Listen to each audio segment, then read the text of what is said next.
Hey guys, English Dave here, and I'm bringing you the Entertain Lynx spoiler-free review for Saban's Power Rangers. 5 ordinary teens must become something extraordinary when they learn that their small town of Angel Grove and the world is on the verge of being obliterated by an alien threat. Chosen by destiny, our heroes quickly discover they're the only ones who can save the planet. But to do so, they will have to overcome their real-life issues and before it's too late, band together as the Power Rangers. None of us really know each other, but we were all in the same place when Billy found those coins. What is that? Directed by Dean Israelite with a screenplay by John Gatins, this is a film first and foremost made by a team that understands the source material, its potential, and its audience.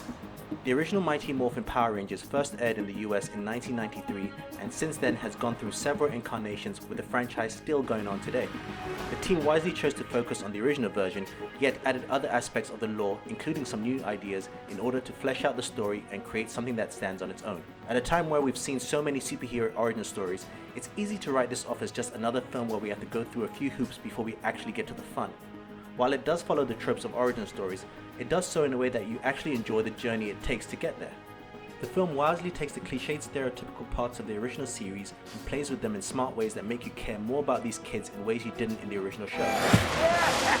Guys, check out how we glow. I'm blue. Oh, I'm black. What? I am. No, you're not. Just when you think something is going to happen in the way you expect, it subverts those expectations. By the time we see them morph for the first time, you have really connected with these characters in a way that makes the wait totally worth it because it feels earned. All this is because the cast is solid and are one of the main reasons the film works when it shouldn't. At times the dialogue can be a bit hammy and full of exposition, but it never feels groan-inducing because the characters carry it with such nuance and you understand that this movie is also aimed at kids, though it does push it at times. It plays with the stereotypical nature of the original series and flips it. The story itself is about this group of kids who, according to society, should be one way, but as you get to know them, you find out they're not what's expected of them. And that's part of the charm. These kids are all well cast, with RJ Seiler the obvious standout and the heart of the film as the Blue Ranger Billy Cranston. Incidentally, yes, the original character was indeed named after Bryan Cranston, who also features in this film. There isn't really a weak character on the team. They all bring something special, with the film giving them an almost Chronicle meets The Breakfast Club vibe that works really well. You 5 are the Power Rangers.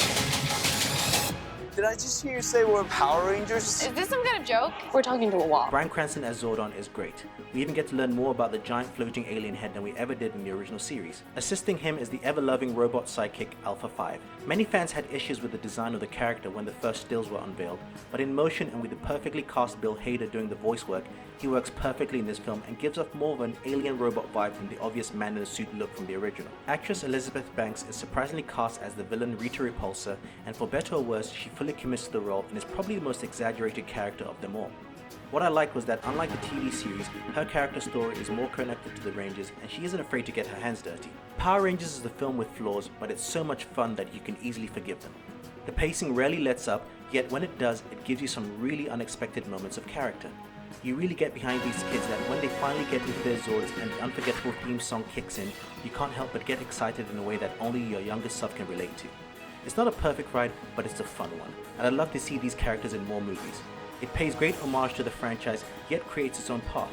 Look out for some awesome cameos and make sure to stay for a mid-credit sequence just for fans. Thanks guys for listening. If you enjoyed this review, please give us a thumbs up, hit the subscribe button and share with your peeps. If you'd like to hear our spoiler-filled thoughts on the movie, check out our Entertain Link Spoiler Talk podcast, which will be up Monday. There you can hear myself and the team go in depth on what we thought, and the link will be in the description below once it goes up. My name's English Dave, and this has been an Entertain Link spoiler-free review for Saban's Power Rangers. See ya.